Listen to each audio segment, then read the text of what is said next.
updates from Orlando? They're all talking about the, the cases here are going down, but they're still pretty high. It went from 15,000 to, in the 6,000 range now. But it's like the big victories here, and you're like, and you hear about other countries, like the whole country had like 150, right? Traffic in the parks had been a little less than what they had expected. And so that's why they're not bringing a lot of furloughed people back yet. And then you saw Universal had a lot of layoffs. Yeah. So, but I think that what's happening there, the good news is they've been very safe, and, Disney's been allowed more than, I don't know what's happening at Universal as much because you don't read as much about it, but they're being very strict about wearing masks and what you do and changing rules and how things happen. So it's, that's a good thing. I think that, again, we talked about this before, but I think the NBA bubble is a great example of, you can find ways to make this work. And I think they've just done an incredible job. But they're strict. They're not letting anybody go out anywhere. But they did bring a chef down to really help spearhead the food that players really want. For everybody out there, just thanks for being here, for being with us today. I had mentioned earlier that this is the last of our series that we've been doing, but we're just changing the series to up it a little bit and do something unique and different. Viking just came up, by the way, as well. Anyway, what we're gonna do here, starting in September, is bring in more interactive things, chefs doing demos, some keynote speakers, people like Sami Majumdar and others to come in and add some flair to this as well. So this is going to continue on. We'll have a new registration for you next time, and it goes all the way through the end of November. So just as a heads up, so the link that we have now should continue to work. We'll just need to make sure we keep getting people invites out each time. Okay. So it'll be the same link as we're currently using. So to get started here, and of course, Jack, thank you again for being a big part of this and continuing on with us. Jack Lee is the haiku master for Datassential. We've got Curt Seidl is the vice president of culinary support for Morrison Heathcare, and they're a sector of Compass Group. We've got Aaron Staudenmaier. He's a concept chef for Whiskey Cake Kitchen and Bar. They're one of Front Burner Restaurants, which you guys know a lot of the other, 8 concepts that they have as well. And we have members from some of them as well. We'll talk about that more as we go on. And Evan Topel was with us. He is the corporate chef from Emmi Roth. They're based out of Wisconsin. They also have international tentacles as well, but they're a cheese manufacturer, and he'll be talking to us a lot about their side of the business and what's going on. So why don't we start out with, let's start out with Aaron. You want to go first and talk to us about it? Since you've got a new restaurant opening, you're sitting in the box first time today. Let's talk about that. I can ramble on about restaurants like forever, man. We just moved in. So we, this morning we unloaded our 18 pallets of stainless, and it's starting to look like a kitchen. It's always fun when you get to see the shiny 9th pan that is going to be shiny for the next 12 hours. We're opening in the Woodlands. That'll be number 9. We got number 10 working out in Atlanta. Looks like is going to be our next one. So they're keeping us busy. It's been an interesting trip through COVID for us because it's we're a smaller group, which is actually it's a little more challenging as you're talking about cash flow and things like that and the ability to sustain. But it has really helped us in the aspect of being a little more light and a little more nimble with what we're able to do. You and I were talking the other day about, some of the things that we get to do, that, Curt and I were talking, he's got a huge, massive operation, that, it's hard to turn ships that big quickly. Whereas we kind of survived the worst part of quarantine and lockdown by walking in and going, all right, it's Wednesday. Whatever worked Monday probably doesn't work today. What's today's business plan, and what business are we running? So we ran grocery stores for a little while. We ran community resource centers for a while. That was fun. All out of the same building, all with the same staff. And we're just now kind of getting back to being full-time restaurants, and that actually feels good. I had a meeting with my chefs just yesterday, and I was like, all right, man, what's the crisis of the week? And everybody's like, no, we came in, we cooked stuff, people bought it, and then we all went home. That was the first time in 6 months where I was like, Oh, good. All right, I got nothing to do. And business That's is doing well, right? You guys are doing well, even with a 50% reduction. Business is doing well. It's not as well as I'd like it to be, but I mean that's the restaurant business. You're never happy. But we just had one of our kitchens hit. They beat last year's sales, and we're only at 50% occupancy. So we're running at or around the equivalent of our year-to-date sales from last year. So we're kind of in a similar place, running at 50% capacity, and that really comes down to people are willing to dine at kind of very crazy times, or what would have traditionally been crazy times. Right now it's, hey, do you want to have lunch at 3:30 in the afternoon, or do you want to have dinner at 4:30? And Jack's actually mentioned this, and I think he may have a slide or some more info than I have, other than kind of just me noticing at restaurants. But it's the kind of thing of, some people want to avoid the crowds, so they'll come in and have dinner at 4:30. Or it's either they want to avoid the crowds, or they know for a fact that if you try to go to a restaurant at 7:30 at night on Friday and you're not a very good planner, you're not getting a table, because half the tables in the city are gone just by restriction, and then of the half that still exist, we've lost another 30% of our restaurants here. So people are much more willing and much more flexible in their time. So you see, we tend to keep seats full through the course of the entire day, instead of the big lunch pop, big dinner pop, and then what do you do with the rest of your day? So what has that done for what your staff does, during these sort of new types of hours? Before you'd have a lunch rush, then it'd be sort of slow. Then you have a dinner rush. In that slow period, you could do, prep, or setups, or, folding napkins and what have you. Now you're always sort of busy, right? Well, you're always sort of busy, but you're never as busy as you were. Although for servers, it's a little different, because a 4-table station is a 4-table station, regardless of how many tables there are.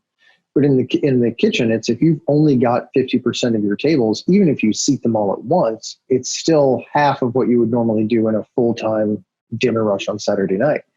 So you've literally got cooks standing on the line, they're up there julienning carrots in between making orders, asking when they're going to get busy, because, man, we only got 20 tickets. We're supposed to have like 62.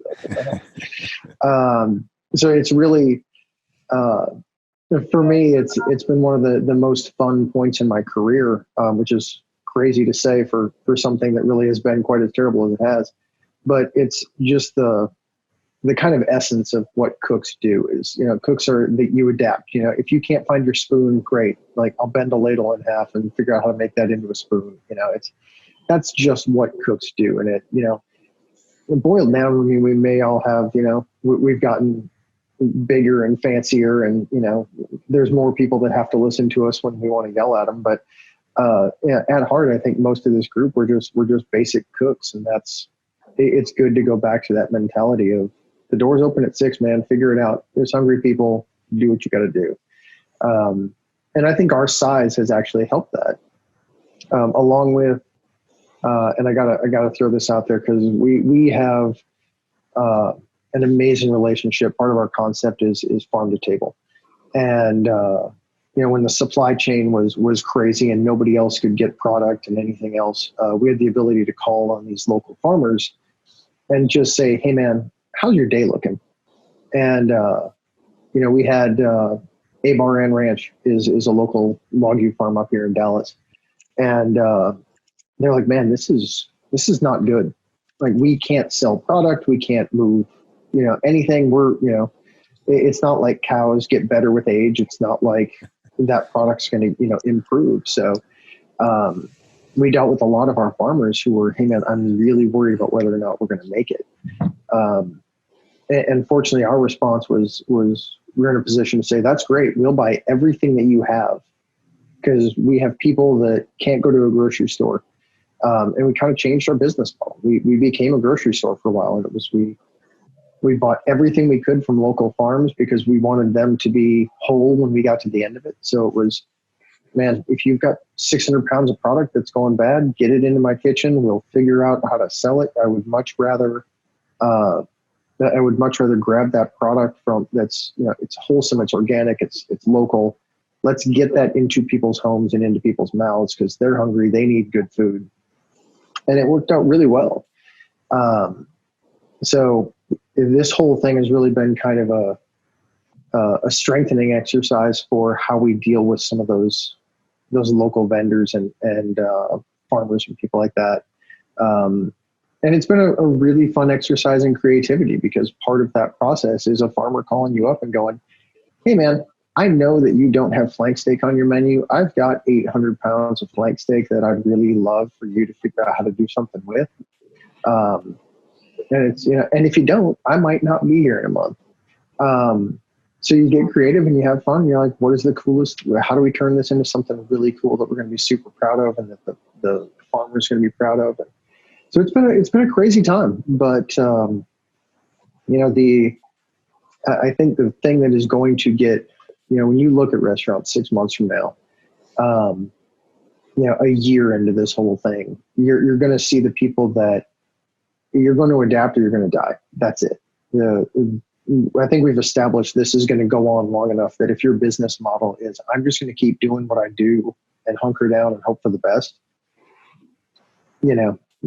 hopefully somebody in this group will be buying your real estate in 6 months and continuing to move on. But I don't think the solution is just hunker down and wait. It's really just let's figure it out. And you may wind up with a new business model or a new way of doing things, but that's what we're doing. Hey, Aaron, I've got a question for you. So, sure. Your sister restaurants, Mexican Sugar, The Keeper, et cetera, has a relationship been enhanced because of this, where you're helping each other more, or is it pretty much the same? What's happened? We had actually, funny enough, we had gotten a little segmented because we had a lot of restaurant brands in growth phases. So everybody that was kind of in a really hardcore growth phase was like, yeah, I know you guys exist, but we're over here doing our deal. And then when, all of a sudden, hey, okay, we're going to hold on a lot of construction because right now it's not the best time to build 15 restaurants. Let's not do that.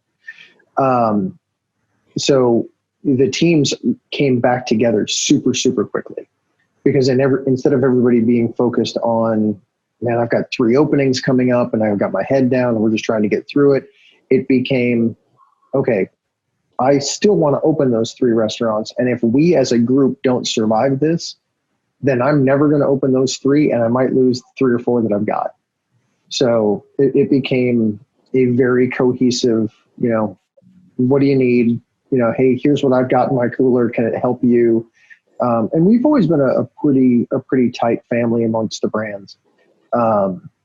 It's really kind of solidified a lot of relationships just because, we've wound up in the trenches together in a way that, generally speaking, people from multiple venues and multiple brands aren't. So it's been a good thing. That's awesome.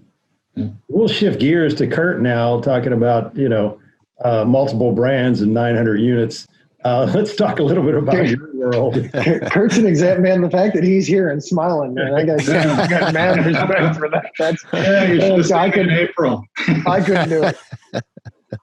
We really never closed, but our total business model changed. You look at the hospital, you have patients, and hospitals were full of patients. So, that part didn't change all that much, but now they were really sick patients. Okay, typically there's a mix of people that have had elective surgery or somebody had a baby and they're not all that sick, but people now are very sick. So the patient side of it changed significantly there. But on the retail side, we've been ratcheting back on labor over the years and relied heavily on self-serve stations, soup and salad bars, make your own sandwich, make your own this, make your own that. And all of a sudden that went away. And, we didn't get the license number of that bus that hit us on the way through because, now what? So sort of back on our heels shortly, but then we put together a network of producers of great grab-and-go meals for us. We have 8 producers now that are distributing through 16 distributors for us. and we're able to hit probably about 80% of our business with them. And because of that, we now have a great offering. We have compliant offering with FDA labeling because that didn't go away. It was lessened a little bit, but it didn't go away. But if anything, this thing has allowed us to become much more consistent across our business. We have a saying that when you're managing a hospital, you've seen one. But on the flip side, there are things we have to do consistently, and it's really allowed us to do it. One big surprise for us through this was the initial thought was, okay, health systems are going to put the brakes on things and on initiatives. And Aaron and I were talking about it yesterday. The direct opposite. We opened 50 new pieces of business since the end of March. Wow. And it's not stopping. I can't say where, but we just landed a contract for 41 hospitals, and we're going to start opening them in November. So that is not slowing down. And I think to what Aaron said, if you stop and wait, things are going to blow right by you. And these health systems that we're picking up and moving forward with, they're not waiting. They see there's an advantage to do the thing, and who knows when this ends? It could be 6 months, could be 2 years. So I think we've done a lot of really good things in that area as well. With things we've done, we've got pop-up little supermarkets. I don't know if I should use the word super, they're markets, but just on things that the hospital staff can take home. They don't have time to stop on the way home and get a roll of toilet paper. We can sell that to them. They don't have time to stop on the way home for something. So ironically, early on, we all know about the great shortage of toilet paper. We could buy toilet paper. It's a different type of toilet paper. It's commercial. You don't buy it at the store for home. We could buy cases and cases of it. So, we had our mini marts, and they're selling as much toilet paper as some of the grocery stores were at the time. So it's sort of an interesting dynamic. But, being part of Compass and the other sectors, we still have URS chefs working with us. We still have Chartwell chefs working in our accounts. And so it's really brought us together as sectors, as big as we are. Typically, you do your thing, I'll do my thing, and it's really brought us together. And next week, we have a virtual cutting of chicken breasts. Not very exciting, but we're going to be working in our kitchens. We've all been set up with the lights and things. And we're going to do a nationwide cutting of chicken breasts for the whole company to look at if they want to. So just learning to do different things and keep moving ahead. Diana had a really great question in chat. If you could comment on some of those new pieces of business that you've picked up, are those self-operated locations that are moving to a contract model, or? It's both. And what's happened is very rarely do we just sell one hospital at a time anymore. It's a system. So two of the larger systems we just took over were maybe 50% contracted, 50% self-op.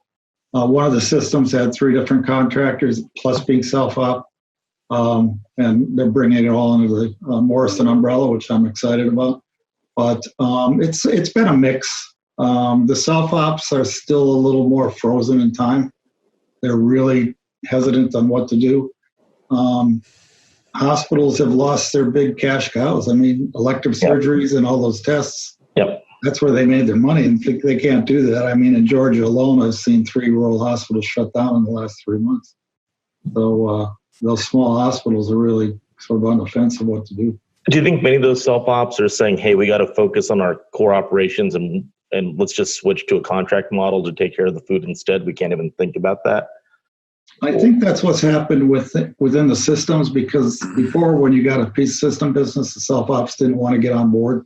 Yep. And in most cases now they're like, you know what, this is the right thing to do. Yep. And we're not going to fight City Hall. Yeah. You also mentioned virtual innovation and your chicken breast cutting. How does that actually work? So we don't know. I'll let you know after this next Thursday. We actually think it's going to work well. We're going to have 3 sites where the product is actually going to be cooked, and we're going to display it and talk about it. But we've also sent samples to key stakeholders so that they don't have to take Curt's word for it. I wish they would, but they don't have to. So we've tried to set it up so that the key people have the product, but we're not going to ask 12 people to come into Charlotte and do it. That would take us 3 days of bureaucracy to get through the paperwork. So are people cooking product at home, or how does that actually work if you're not there in Charlotte? Mostly at home. And what we've done is through this, we've developed a new patient menu. And Norbert Baum, who's a really creative R&D chef for us, has done a lot of it at home. And then we have a handful of chefs out in the field that we will send the recipe to, and he'll connect with them, and then they commercialize it in an actual hospital setting to make sure it works. Okay. Curt, you also had talked about a vendor program that you did where you brought in 45 vendors, and where you normally do a big show. Oh, yeah, we typically do a vendor partner fair every summer. It's 3 days. It's, a day and a half of work and a day and a half of boondoggle. So we put together a virtual meeting, and we did 2 days, 4 hours each. The first day started at 5 p.m. We did a virtual cocktail hour. We walked through the mechanism of how things were going to work the next day. And then in the Atlanta office, we have we call it Studio on 3, and it's a great venue for doing videos and things like that. And we did it out of there. But we sent all of them a fresh kitchen, or Hello Fresh food box. They cooked right along with us. And we did some demos, and the feedback has been tremendous. And I think we probably saved about $100,000 in the process. So. You also did cocktails as well, right? So we did. We actually sent out little cocktail kits and the little minis. And we had margaritas, old fashions, and I forget something with vodka, a gimlet. And you can mix your own cocktail while we did the virtual happy hour. Are there any hospitals where you can get a cocktail? That's the question. That's a great question. We have requests for beer and wine occasionally. And we basically say that it's covered by the pharmaceutical license. And if you want a beer, we'll find you a beer as long as your doctor is okay with it. Interesting. Well, hey, Evan, let's go over and talk to you a little bit about, so your world got rocked when this whole thing closed down, right? Oh yeah, the brakes hit hard. So from the manufacturer perspective in distribution and production, everything literally turned off.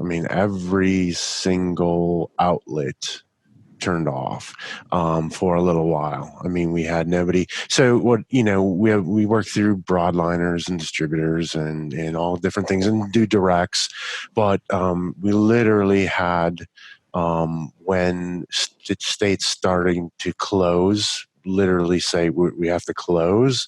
We literally had trucks turn around and return truckloads of product back to the distribution centers and whatnot. So we had literally millions of pounds of cheese sitting,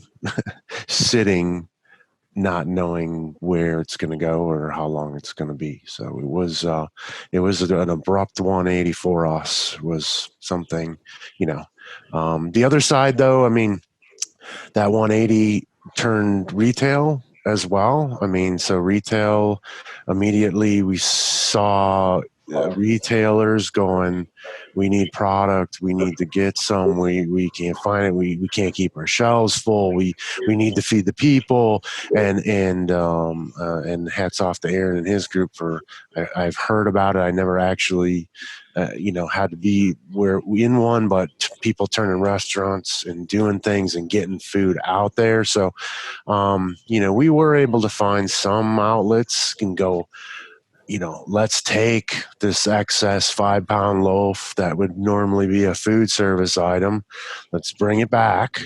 Let's get it reprocessed, caught into retail size and get it out there. So we moved fairly quickly on that aspect of everybody grabbing product and all sorts from commodity style to imported Gruyere, which is an expensive product. It's an expensive ingredient. So we really saw that. Now retail's leveled off a little bit, and since food service has reemerged with curbside and half seating, and so our food service program has come back. It's come back about 2/3. It's come back to about 2/3 as far as our pounds are concerned. Has come back to, like I said, about 2/3 of where we were before we left. And the beginning of the year, beginning of 2020,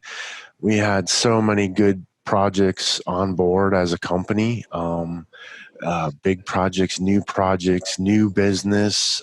We had January and February were two of our best months in history, in pounds.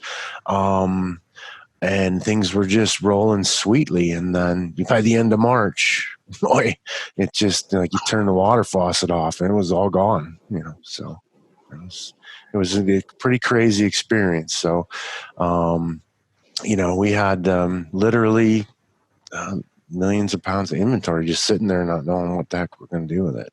Why don't you walk us through the inventory from there through this 4 or 5 month cycle? Because it went from that to shortages, right? Right. Well, what happens is, obviously some cheeses they have a shelf life, and there's some that don't. And since we produce European or aged or wash rind, we produce a little different style of cheese than your commodity, so we did have some leeway in that. So the retail sector definitely helped that we could put some of that into the system, but then we also had to find new ways. We had to find new we've always been somewhat in industrial and somewhat in the manufacturing, selling cheese to manufacturers, right? So all of that increased. So we basically had to turn a lot of that product into, it had to be reconditioned to whatever the system is. You need dice, you need shred, you need this. It wasn't all just the food service things that we were so used to. But then, we had massive excess inventory lists. But then when things started to open, and obviously the country kind of opened, different areas opened sooner than other areas, we did see an increase to the point where what was happening is the broadliners and distributors that we want to use to get product from us to the end user, they ran their inventory down. So everybody was sitting there going, what's going to happen? And when we reopen, is it 25%? Is it 50%? Are we going to see the numbers? What's going to happen? So everybody kind of let their inventory go down. And the same thing from us. We're sitting there in March and part of April.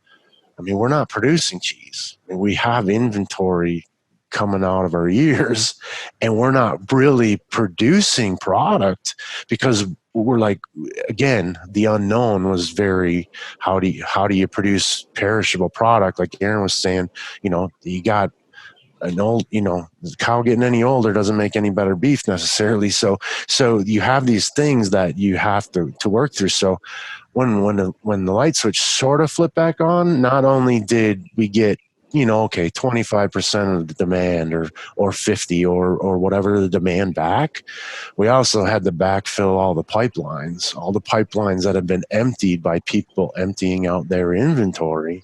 Now they wanted to fill those. Plus we had customers reaching out going, now we need products. So it was kind of a double on the bump kind of situation, and made it even worse to a certain extent. Products we make there's nothing really ages less than 9 weeks. So that's 2 months. So even if we made it today, it's not going to be ready to be out in the system for another 2 months. So we immediately flipped the switch back on, obviously, as we saw the increase and come in, but you're already behind the 8 ball to a certain degree. We have some inventory, right? So that helps, but to a certain degree, we had to kick things back up. Now just in Wisconsin, we have 3 plants and then a partner plant. And 2 of our plants are pretty much at capacity running capacity right now, and one is not near capacity. That we do a lot more production through that facility, but that's a little bit more of the food service side. The production out of that facility is geared to the food service cut sizes and shred sizes and things like that work through that. So, I mean, we really had so we're up and rolling, but not only us as a company, but we compete with other cheese manufacturers, but it's just like the restaurant business. You compete, but somebody calls you, you go, yeah, I'll help you out. And that's just what you do. So, everybody, we get to Skivvy, and everybody kind of did the same thing, other than your real commodity, your large commodity producers producing, mozzarellas and cheddars that really were a mainstay in the retail sector. They were blasted and they were at capacity. So, that's kind of but we're back up and running, and you got cheese in inventory. Things sort of have stabilized. And I think it's going to take really another 3 months for us to see where the stabilization will be. I think there's still, in our industry, there's still a lot of skepticism on where it's going to end up. So it's kind of a game where we look every week, where are things at, where are things going. Some customers are, in our situation, some customers are like, we're out of cheese, we're going to buy from you this week, but our regular company is back next week, and so we're not going to buy from you. So all of a sudden you got this 50,000 pound swing that you're trying to predict. So it can be a little on the challenging side. Hey, you're a big part of the Dairy Farmers of Wisconsin. And of course, they're a founding sponsor of GCIA and a patron sponsor of ICCA. Walk us through a little bit of, the commoditization of dairy products, or buying, the bulk milk to make cheese during this time. Yeah. Right. I mean, if you think about the milk, right? Milk, the best cheese and best thing is made from fresh milk. So it's imperative that you get it from the farmer into cheese as fast as possible. I mean, that's the quality of the milk is the quality of the cheese. So when we look at that, and we look at when everything kind of said, okay, we turn the light switch off, right? It's funny. The health industry was the opposite, but our industry was like, okay, in the dairy industry, no schools, so there's no milk going in the schools.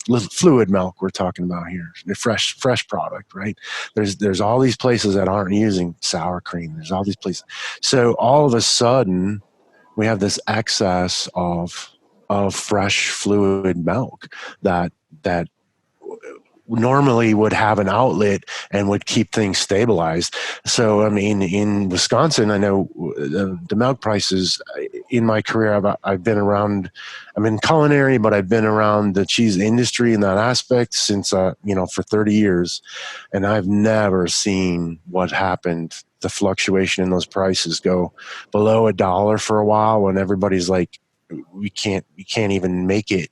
I mean, you can't even, the block market was below $1, and then not but 2 months later it was up over $2.60. I mean, those fluctuations are just never, it's unprecedented in time. So what happened is the milk, when it flushes and there's all this milk, price goes down. Some farmers flush the milk because it's not even worth them processing it. There's too much. They just dump it to get the price back up. And then what happened is the light switch came back on, and now we had a shortage of fresh milk. And we just didn't have a robust a system for the government to be putting that into butter, be putting that in commodities, and having that stored and sold. So we got caught off guard on the backside as well, to a certain degree. So that's, now you have a shortage. Now the price goes through the roof. And also, USDA and the CARES Acts that came through, part of those acts required dairy products to be in these food boxes and these food packages, and the things that dairy is part of a healthy diet. So when those went through, and not just the first round, but the second round was the most impactful, the people we're like, okay, now we have to secure cheese, because now we as a company said we're going to do this for X amount of dollars. Now we got to get the cheese. So, and everybody's out, everything flipped on, and everybody's buying cheese again. So it really kind of impacted that whole scenario. Is kind of like the perfect storm, so to speak, in the milk. And it just really, really put things way up and down and a little bit out of whack. For when those second rounds of funds came through, everybody knew they had to have dairy, and fresh dairy is hard to do because it's a limited shelf life, but cheese is a good one to do because you have shelf life to get it in your system and get it out to people, and so they can use it in their homes. So it's interesting. It's so interesting, Evan. And, the things that you don't think about, that how far back this goes when the brakes went on.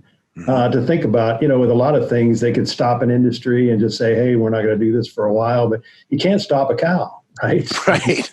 It still keeps making milk. That is the way it is. And you still have to feed it. And the farmers, still need to get, they get paid on 100 weight, right? 100 pounds of milk is what they get paid on. So when the price drops like that, and you've already got your corn invested and your barns cleaned and all that, I mean, you have a certain amount of things, so it gets very, very difficult, which the whole world is dealing with these things. It's just good to talk about that everybody's got some sort of challenge somewhere.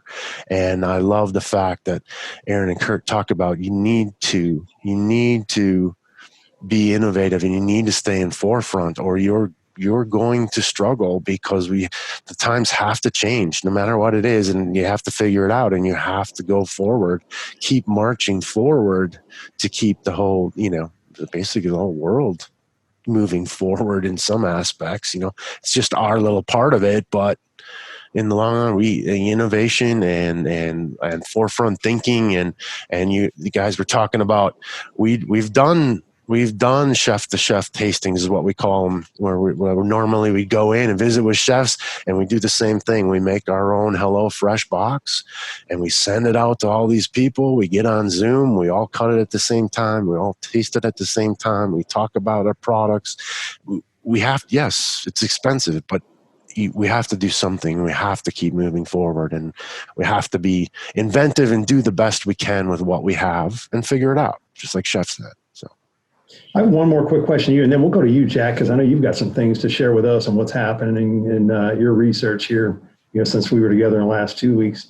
Evan, so Kim Karada asked this. She said, did you find selling direct to the public an option? Did you think about that or do that at all? Yeah, and yes, we do, and we do have an outlet for that. We couldn't turn that fast enough for us. Our better option was to load. What we did do very quickly was we're not as nimble as Aaron's situation. So what we did do is we immediately offered up retail products to any food service outlet, any food service vendor, so that they could sell to the local Kroger. They could go out and go, we have cheese for you here, this may be temporary, but we have it. So that's how we kind of approached it, because we couldn't go live with our own bricks and mortar enough. So we chose to stay the same channels, but open it up to more people that might not even thought about it. Food service wasn't even think about it. Then they were like, oh yeah, okay, we can get this out to people that on other avenues that we can't get it to, and help our partners in the transportation side of it. So that's how we approached that, versus us going it alone, so to speak. So very cool. Jack? Thanks. Yeah, actually, I want to just maybe throw a question out there for all the panelists, or maybe even just for chat. I'm trying to formulate a thought here. I know early on when restaurants and cafeterias were reopening, we saw this in the research that consumers were very tolerant of if things weren't perfectly just exactly right. If there was a product substitution, or if the menu was smaller, or they ordered delivery and the food didn't come out just perfect, they were sort of lenient with that and accepting of it. It's been a little while now. Have we seen that leniency start to go away? Are guests becoming more critical when something's not exactly right? Or are we still sort of in that, it's okay? if things aren't perfect phase. Aaron, you might be the closest to Sure. that from, yeah. Well, I can tell you there's never really a good scenario to mess with somebody's food when they're hungry. That's never really a winning combo. But generally speaking, people are, at least in the areas we exist in, and we're in Texas and Florida where, you've got some faster return to normal than some other places. But a lot of what we're seeing is people have the daily reminder. You can't walk into a restaurant in any of these places and be like, oh yeah, I totally forgot anything was going on. There's your servers in a mask, they're wearing gloves, there's signs everywhere. So there's that constant reminder of this experience may be different. So I think you get some, for me, we look at it as the exact opposite. It's not what can we get away with because there's going to be some leeway. It's how much credit can you get for doing it right under a circumstance that is incredibly difficult. So we operate under kind of a theory of if we can't do something that we're super proud of, we're just not going to do it. Because I would rather look at somebody and go, you know what, man, not today. Today is not the day that we can do that and do it well. Because if I'm going to give it to you, if you're going to come out, and potentially risk your health and your job and your livelihood and everything else that, in some very real ways, people do lay on the line to go out recreationally to grab it, to go out for dinner. For many people, that is their brain, in their head, they're thinking, man, I could potentially be out of work for 2 weeks because I really want some fajitas. At that point, it's, if I can't give you something that is dead on perfect, that's going to make it worth you coming out here, then I shouldn't be doing it. And I think that's, again, I think the restaurants that are going to survive are going to be the ones that look forward to how do we excel in difficult time versus what can we get away with until it gets back to normal. Because I think you're going to see a bigger backlash. You're going to see a greater degree of appreciation than you will see backlash. Yeah, that is so well put and probably hard to top. So with that, I will change the subject a little bit and wanted to share a little perspective, Datassential's perspective on something else we should be thinking about too, beyond just the issues that are directly in front of us. And you may have seen us talk about this in the past, but I really think it's worth reiterating, which is, for a long time, people have sort of made food choices based on some very, very high level principles that are all very intuitive to us, right? And the big four were basically taste, convenience, right? Is the place close by? Is it easy to eat? Affordability, and then familiarity. And there's actually, psychological research that shows that people favor things that they know. And these were sort of the big four, right? There's lots of many more specific attributes that come into play too, but these are sort of the big underlying four. And what we've been seeing for a little while now, and we're predicting still for the future, is that there's sort of a fifth major area that's really going to matter with consumer food choice. And this is going to span both retail and food service. And the thing that makes this fifth area really interesting is it often has nothing to do with the food itself, but it's more about the individual as a person. And that's really this domain of personal values. And I think it's something that we should all be thinking of, whether you are a marketer or a chef or a brand executive. This is going to be a big domain. We're actually sort of in a fun time right now, or an interesting time, or a quirky time, where you see lots of big brands are taking stands on social and political issues that you would never normally have done in the past. Companies have started going there. And I think you're going to start seeing many more food companies and food and restaurant brands do this. But more importantly, you're going to see many more consumers start to ask these questions about values relative to brands. They're going to say, does this food choice represent me as a person in some way? And this spans a really broad range of domains. Right now there's a lot of conversation around social justice. Next year, the conversation may shift toward another broad topic. But I wanted to start with one that is almost certainly going to be at the top of many conversation lists. It's taken a little bit of a backseat in the last few months because the pandemic has put a halt on some of the conversation. But by any stretch of the imagination, as we move forward into late 2020 and 2021, you're going to hear a louder and louder conversation around climate and the role that food plays relative to climate. So whether it's the melting of ice sheets and ice caps, it's actually really sort of interesting. You may have heard me say in the past that we have this thing called the Greenland Ice Sheet. It's huge, right? It's 150 miles wide, 700 miles long, and it's a mile high. And some climate scientists have predicted that we got to a point, and we're getting to a point where there's like a point of no return where that thing's going to start to melt. And over the course of a few hundred years, it's going to melt completely. There's just one big piece of ice, right? It's land-based ice. If you have a piece of ice that's sitting on land and that melts, that's sort of a big deal because then it goes into the water. If you have ice that's already in the water and it melts, that's not really a big deal. The water level doesn't go any higher. And if I were to ask you, let's say just that one piece of ice, if that thing melts completely, how much will water levels rise around the world? Like you might think 6 inches, a foot, couple of feet. That one piece of ice alone would raise water levels by 24 feet.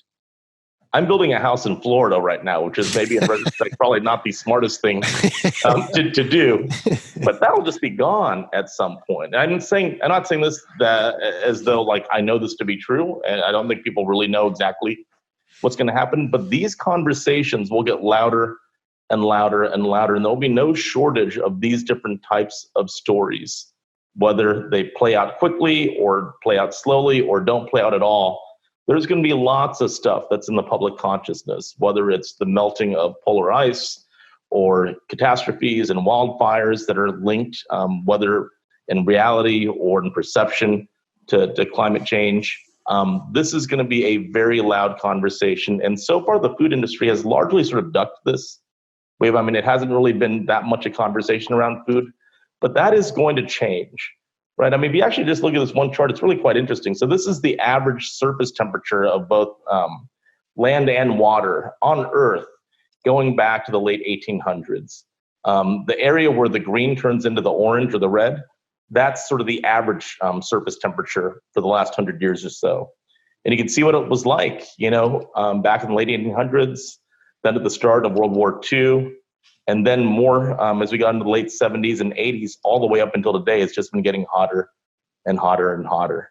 And it certainly seems like the conversation has shifted from, is climate change a thing, to now you're hearing terms like climate crisis instead. Normally, I wouldn't be talking about this, but this is going to impact the way people make food choices. Right? If you look at, COVID is not on this list, but if you look at the socio-political concerns that people have, these are things they say matters most to them. Number one is healthcare. Number two is the economy. Number three is climate change. This is across, both Democrats and Republicans. Right? This is the general population over here. Healthcare, economy, think about that. These are things that impact you individually today. Those should be super important to you. Climate change is sort of more like a future thing, or at least that's the way we think about it, as a future thing. And even though it's not something that impacts us today, it's right there in the number 3 slot, right behind healthcare and economy across the general population. And if you look at what's going to happen is, in the past, climate change has been talked about as being linked to fossil fuels.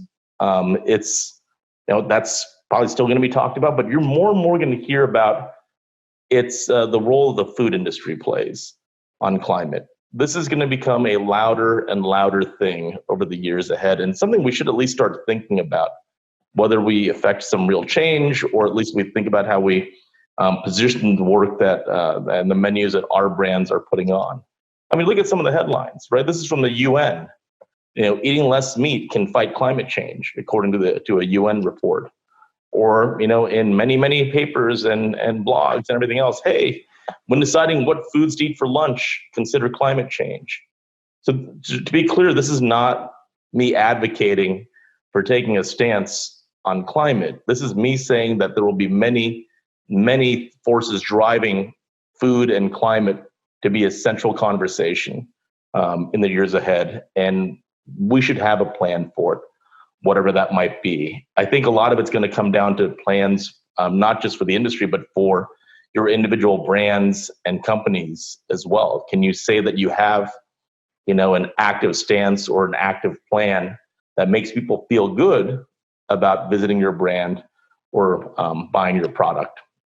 And you're going to see more things like, hey, if we get to a world where certain crops don't grow that well in the outside, you're going to see more things like indoor farming. There's a lot of investment going into solutions like this. More restaurants might even have these types of things on a small scale. You might have these giant warehouses on a large scale. And I think you're going to see a lot more personal values driven brands in the food industry, where the primary proposition is about doing something good for society or for the world or for the earth in some way, right? It's why it's weird for me to think that we actually had live conferences not that long ago, but this is Datassential's conference from 2019 that we call Foodscape. And here on stage is the world's first public sampling of lab-grown chicken nuggets. And the chicken that these nuggets came from is still alive, right? You're going to see more things like this where there is some thought of social good or good, or change or something good for the world that becomes a premise of a lot of what that food and that brand is all about. Here's a closer look at those nuggets, and these are probably the most expensive chicken nuggets ever made in the history of humankind.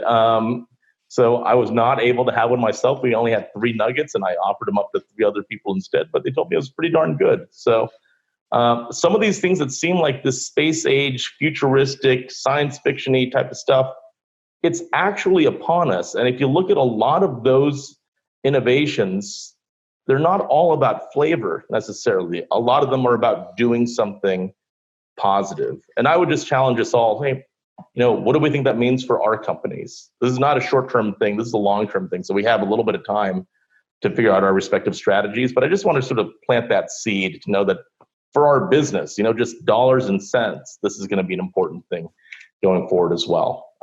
And with that, I will kick things back to Kevin.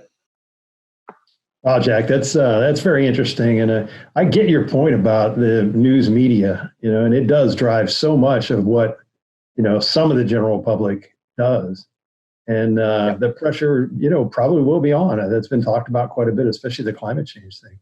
So that'll be real interesting to see. I had some final questions, but we're toward the end here, and we're actually out of time. These are always like this. I always tell the people we have on for the webinars that it goes so fast that you blink, and it's an hour's up. But again, I just wanted to reiterate, first of all, I want to say thanks. Thanks, Aaron and Curt and Evan for being a part of this and the great information that you brought to the table here. Jack, thank you as always.